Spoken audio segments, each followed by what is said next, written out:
Kuyintokozo ukukhuluma nawe.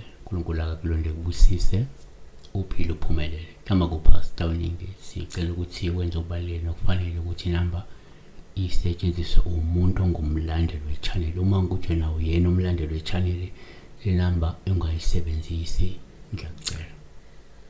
Sibheka uGoogle Lindo @Google Lindo ukuthi sawubona Pastor uphupha isample.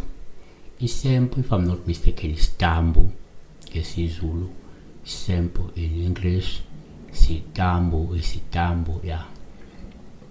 Maybe if ngibhekile kakunankinga. Number 1, ngokujwayelekile uma uphupha isitambu kuwuphawu oluhluma leso sitambu sisiningi, ngoba luyayikhomba le nhlanhla nokuthi kungenzeka umuntu ogculisekile mhlawumbe ngeyimali zakho, futhi leyo mali leyo nayo yanele izidingo zakho.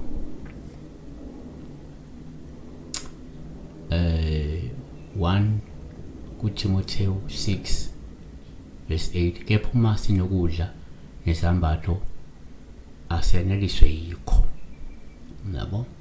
2, kwesinye isikhathi uma uphupha isitambu kuwuphawu oluhluma sisiningi lesi sitambu, ngoba lusho ukuthi empeleni awuswele lutho, noma ke angeke weswele lutho esikhathini esizayo esiseduze. Isaiah 1 verse 19, uma nivuma nilalela niyakudla okuhle kwezwe.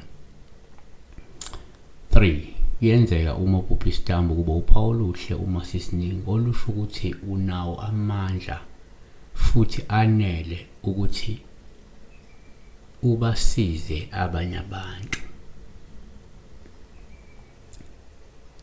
4, ngokwesintu uma uphupha isitambu kuwuphawu oluhluma lesi sitambu sisiningi, ngoba lusho ukuthi kungenzeka kudingeka ukuthi wenze isithebe futhi unikeziwe lamandla noma ingcebo noma imali yokuthi ukwenze lokho njengamanje, noma ke uzoba nawo lawo mandla noma ingcebo noma imali yokwenza leso sithebe.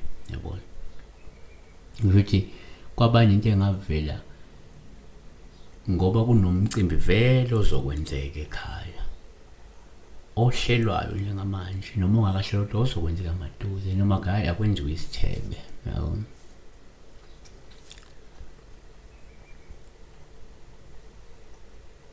5, uma uphupha isitambu kuwuphawu olubi mangukuthi inkeshezana, into encane, ngoba lokhu kukhomba ukweswela nokuba mpofu nokudunyazwa ukungenzeki kwenzuzo noma ukungatholi imali yanele kokwenzayo. Futhi you're not getting a profit from what you're doing. Siyabonga.